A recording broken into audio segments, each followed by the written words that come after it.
네, 이 시간은 다음 세대를 위한 교회 사역 어떤 부분들을 고민하며 풀어가야 할지 이야기 나눠보는 순서 청년 톡톡 시간이죠. 원주 제일감리교회에서 청년부를 담당하고 있는 권용주 목사님 초대했습니다. 안녕하세요. 안녕하세요. 이번 주 어떤 이야기로 이제 시작을 해볼까요? 제가 지난주에 말씀드렸던 것처럼 이제 청년과 함께하는 시간들 그리고 청년 목회를 하면서 몇 가지 키워드를 가지고 제가 스텝 바이 스텝으로 이제 시간들을 좀 채워가자고 제가 말씀을 드렸잖아요. 네. 그래서 오늘 첫 번째 스텝은 다름과 필요입니다. 스텝 1, 다름과 필요. 어떤 이야기예요? 일단 사역자들이 청년부 사역을 하게 되거나 또 어른들도 마찬가지예요. 교회 안에서 청년들과 함께 청년들과 소통하려고 할 때 가장 큰 실수 중에 하나가 다름을 인정하지 못한다는 거예요. 아, 그렇죠. 네. 이 다름이 아니라 다음 세대 많이 이야기하잖아요. 요즘. 네. 그래서 다음 세대를 우리가 많이 후원해줘야 되고 지원해줘야 되고 관심 가져줘야 되고 뭐 이렇게 많이 이야기하시는데 그 다음 세대가 다른 세대라는 것을 조금은 이해를 하고 접근하셔야 되거든요. 뭐라고 했더라? 별종이다? 뭐 이런. 외계인이다라는 이야기도 많이 하죠. 그러니까 다르다는 건 아는데 그거를 받아들이지를 못하는 것 같아요. 그렇죠. 다름을 인정하는 과정이 정말 중요한 것 같거든요. 네. 근데 다름을 인정하기 위해서는 나의 것을 내 시선을 가지고 스펙트럼을 가지고 그 필터링이 안 된 상태에서 가버리면 아무래도 요즘 많이 이야기되어지는 이제 꼰대라는 이야기 많이 듣잖아요. 네. 네. 그러니까 다름이 인정이 안 되면 그때부터는 꼰대가 되더라고요. 목회자분들도 그렇고요. 어른들도 마찬가지예요. 청년들에게 엄청 다가오세요. 그리고 막 이야기하세요.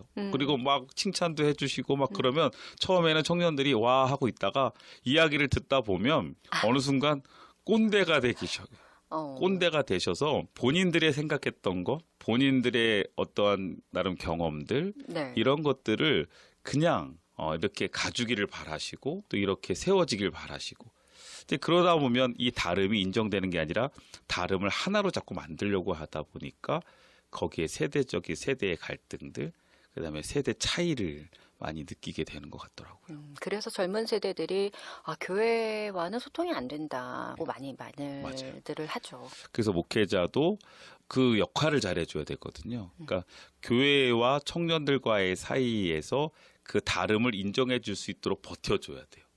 어떻게요? 왜냐하면 어른들은 청년들이 이렇게 해주길 바래요. 이제 너희들 이런 것도 좀 이렇게 했으면 좋겠고 저런 것도 저렇게 했으면 좋겠고 너희들이 교회 이런 일들은 너네들이 이런 걸 좀 도와줬으면 좋겠고 뭐 이런 것들이 많아요. 그런데 그분들의 말씀이 틀린 건 아닌데 그 과정에서의 이 간극이 있거든요. 근데 그 간극 없이 이야기가 되어지고 소통이 되다 보면 그게 불통이 되는 거죠. 그래서 청년을 담당하고 있는 목회자분들은 특히 그런 간극을 메꿔줄 수 있어야 돼요. 그래서 청년들의 입장도 충분히 어른들이나 뭐 교회 측에다 이야기해 줄 수 있는 용기가 있어야 되고요. 그다음에 또 청년들에게도 어른들의 그러한 요구나 때로 어른들이 또 바라는 부분들에 대해서 잘 해석해서 그리고 청년들이 충분히 공감할 수 있도록 이야기해주고 풀어주는 과정들이 필요해요. 그런데 많은 목회자들이 어느 한편에 서버리는 극단적인 모습들을 보게 돼요. 청년 측에 서서 교회 측과 대적하고 있는 분들도 있어요. 그럼 우리 목사님 화이팅 막 이러는데 교회에서는 싫어해요. 그러면 또 그것도 문제잖아요. 네. 또 한편으로는 교회 어른들 편에서만 이야기를 하시는 목사님들이 있어요. 그러면 청년들에게는 꼰대 목사님이 되는 거죠. 쉽지는 않은 것 같아요. 그런데 그것을 분별할 수 있는 목회적인 역량들이 좀 있어야 되지 않을까 싶어요. 네. 너무 어렵네요. 좀 어렵죠. 네. 그러나 정말 필요한 것 같아요. 그리고 또 하나는 그 다름을 인정한다고 하는 과정에서 그냥 서로를 이해해 주는 게 필요하거든요. 네. 이제 이거 제가 아까 말씀드렸던 건 교회하고 청년들의 문제를 말씀을 드렸지만 지금 더 깊게 들어가면 청년들 하나하나도 다 다르고요. 네. 그다음에 그 청년들을 대하고 있는 목회자들도 다 다르다는 거예요. 예를 들면 이런 이야기가 있었어요. 저 같은 경우 지난주에 많은 목회자들이 와서 라면 끓이는 거 물어보셨다고 했잖아요. 네. 그러면서 라면 어떻게 끓여요? 그다음에 라면 레시피까지 물어보시는 분들이 있었는데 제가 그런 분들한테 이렇게 말씀을 드려요.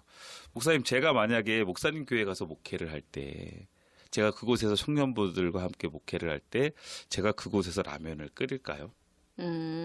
또 목사님이 이 교회에 오셔서 여기서 목회를 하실 때 목사님이 라면을 끓였을 때 이런 결과가 나올까요? 저는 그것에 대해서 답을 확실하게 그렇다라고 이야기 못할 것 같아요. 아, 상황에 따라 그렇죠. 다 상황도 다 다를 수 다르죠. 그리고 또 서로 다 가지고 있는 은사도 다르고요. 그 다음에 그 공동체가 청년 공동체가 걸어왔던 히스토리도 다 달라요. 그리고 청년들 한 명 한 명이 여기까지 온 시간들도 걸어온 길들도 다 다르잖아요. 네.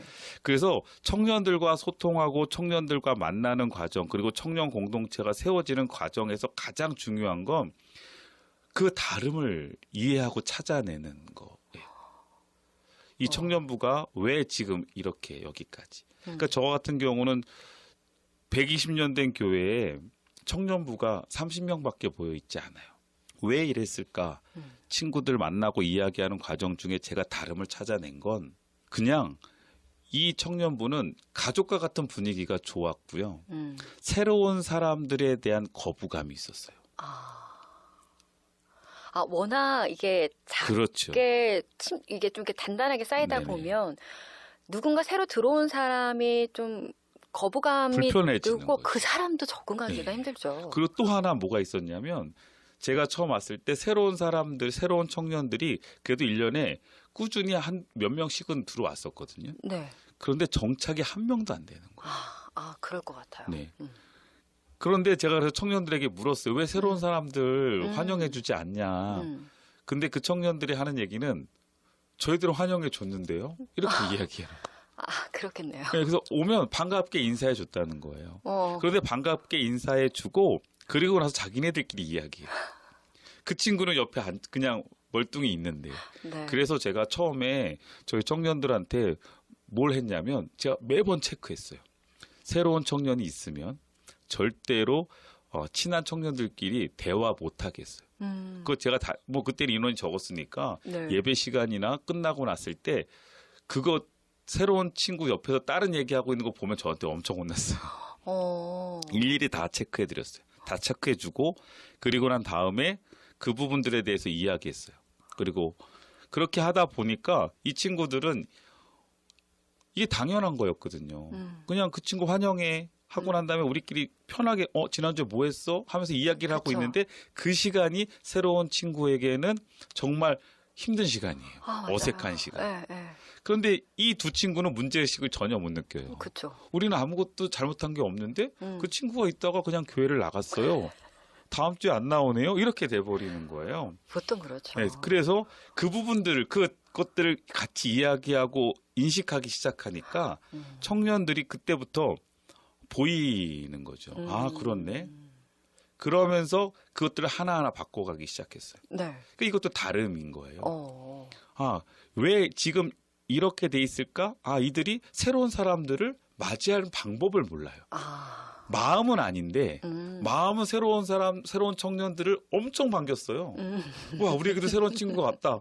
근데 다음 주에는 적응을 못하네? 이래 버리는 거죠. 그렇게 1년이 지나가는데 정말 한 명도 정착을 못 시키더라고요. 네. 그러니까 이런 다름들, 이 공동체가 가지고 있는 다른 공동체하고는 다른 것들을 네. 보고 그 한 사람 한 사람들이 어떤 다름들이 있는가를 보면서 그 다름들을 찾아내는 것. 네. 그리고 그것을 발견해내는 것. 그리고 거기서부터 뭔가 문제점을 해결해 나갈 때 그때부터 이제 뭔가 좀 달라지고 뭔가 해결의 실마리들이 보이는 거죠. 정말 중요하네요. 네네. 지금 이 공동체가 가지고 있는 뭐 문제점이나 그들이 살아온 방식을 이해를 해야지만 그렇죠. 또 네. 새로운 방식을 또 찾아낼 수 네네. 있는 거니까 다름을 인정하고 발견하는 것이 중요하다 말씀을 해주셨고 그 다음은 또 어떤 것들이 필요해요? 그 다음에 키워드는 필요입니다. 필요? 자, 이제 그 청년들을 만나고 청년들과 함께 할 때 이 목회자 입장에서는 그들의 필요가 무엇인지를 찾아내는 것도 너무나 중요해요. 네. 제가 처음에 청년들 만날 때 30명 되는 청년들을 만날 때 한 명 한 명 만나면서 뭐가 필요한지를 물었어요. 뭐가 필요한지를. 네. 그럴 때 그 청년들의 필요는 되게 다양했습니다. 지난주에 말씀드렸던 것처럼 우리의 목사님이 필요해요. 네. 라는 부분도 있었고 또 어떤 청년들은 그렇지 않은 뭐 되게 부수적인 것들을 이야기하는 청년들도 많아요. 우리 청년부실 바꿔주세요. 뭐 바꿔주세요. 뭐 이런 이야기들도 네. 많이 하고 그다음에 우리 청년부 뭐 했으면 좋겠어요. 여러 가지 필요들을 이야기해요. 맞아요. 그런데 그럴 것 같아요. 그때 중요한 건 그들의 필요를 채워주는 게 중요한데요. 그들의 필요를 채워줄 때 정말 그들에게 필요를 채워주는 것 중에 분별해야 되는 거죠. 무조건 다 채워주는 건 아니잖아요. 네. 이게 이제 목회자 입장에서는 어떤 것이 정말 이들에게 필요한 것이고 어떤 것들이 아닌 것인지를 우선순위를 구별해내는 건 좀 필요하다고 생각합니다.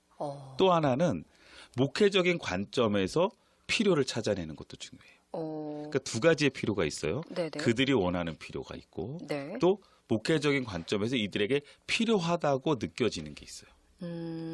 예를 들면 저희 같은 경우는 제가 이렇게 보니까 훈련이 안 돼 있어요.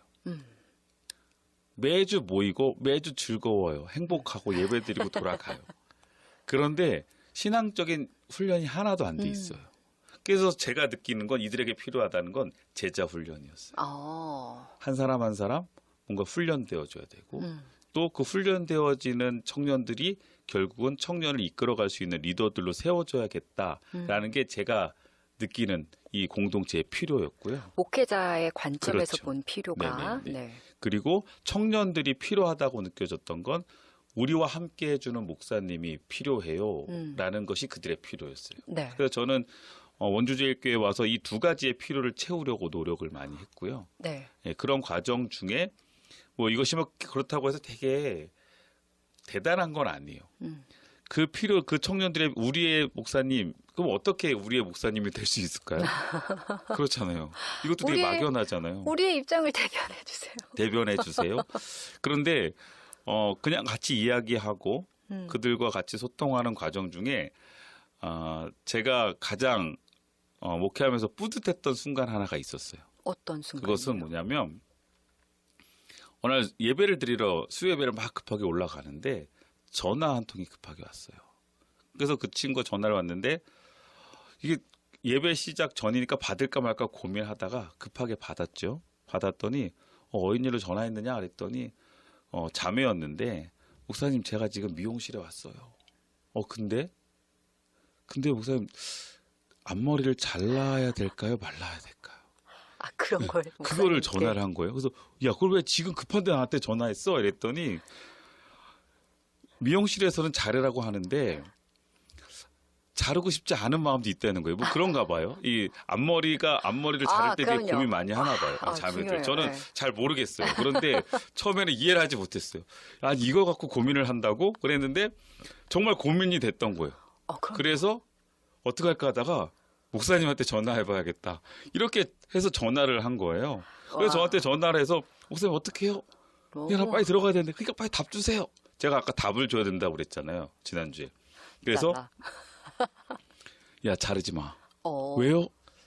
야 너는 얼굴이 동그래서 앞머리 자르면 더 동그래 보일 것 같아. 그냥 그리고 농담으로 그렇게 던지고 저는 급하게 예배당에 들어갔거든요. 네.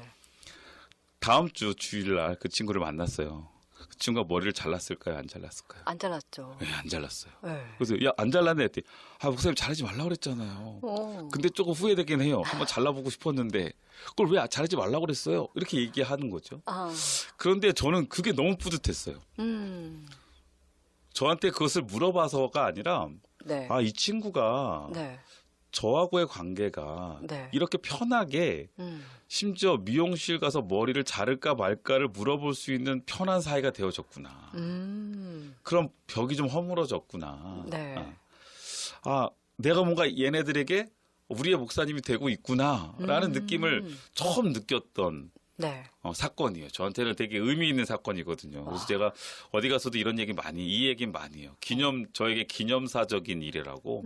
그러면서 제가 많은 분들에게 만약에 청년들 중에 하나가 여러분들에게 머리 자를까요 말까요? 파마할까요 말까요?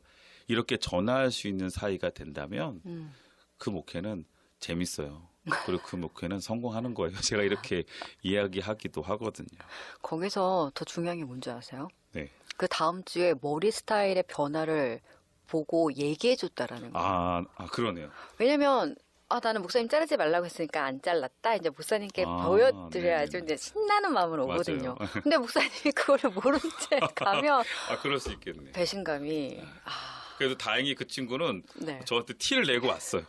티를 내서 목사님 하면서 저 머리 안 잘랐어요 이러고 왔으니까 아니서 큰일 날 뻔했네요. 저도. 아니 근데 저는 지금 이제 이야기가 어느 정도 마무리가 되는데 이 부분이 좀 궁금했어요. 아까 필요를 채워주는 부분에서 목회자의 관점으로 보는 필요와 학생들이 바라보는 필요. 그런데 이제 어쨌든 목사님이 요구하는 필요는 아이들이 생각하지 않았던 거잖아요. 그렇죠. 제자 훈련이란 방식을 아이들한테 네. 그 필요를 채우고자 했을 때 네네. 어떻게 접근을 하셨어요? 그래서 여기서 중요한 건 우리 목사님이 돼야 돼요. 왜냐하면 목회자에 대한 신뢰가 조금씩은 세워져야 되는 거죠. 네. 그러니까 처음부터 제가 이 제자 훈련을 처음부터 다짜고짜 시작하자 이러지 않았어요. 그래서 청년들과 같이 이야기하고 청년들의 필요를 채워주는 과정과 또 그런 과정을 통해서 그들이 필요를 인식하지 못하지만 필요하다는 것을 계속 같이 공감하려고 이야기했어요. 그래서 우리가 이런 부분들이 지금 이런 부분들은 있는데 조금 우리가 훈련될 필요가 있겠다. 그리고 너희들이 이것에 대한 인지를 잘 못하지만 이런 것을 통해서 이런 방향들을 우리가 갈 때 이런 결과들이 있을 거야라는 이야기들을 개인적으로도 많이 했던 것 같아요. 그런데 저 같은 경우는 처음에 필요가 채워지는 과정에서 이제 제가 필요를 채우는 과정으로 나아갈 때 별 거부감은 없었어요. 이미 뭔가 또 같이 공감도 하고 있었고 그 부분들에서 충분히 많은 이야기들을 나눴기 때문에 그런 것 같아요. 그런 부분도 놓치지 않고 네. 가는 게 중요하겠네요. 자, 오늘 청년 톡톡 다름과 필요에 대해서 말씀 나눠봤고요. 다음 이 시간에는 어떤 내용일까요? 두 번째는 만남과 확장입니다. 만남과 확장 어떤 네네. 이야기일지 궁금한데 다음 이 시간에 만나 뵙도록 하겠습니다. 목사님 감사합니다. 네, 감사합니다.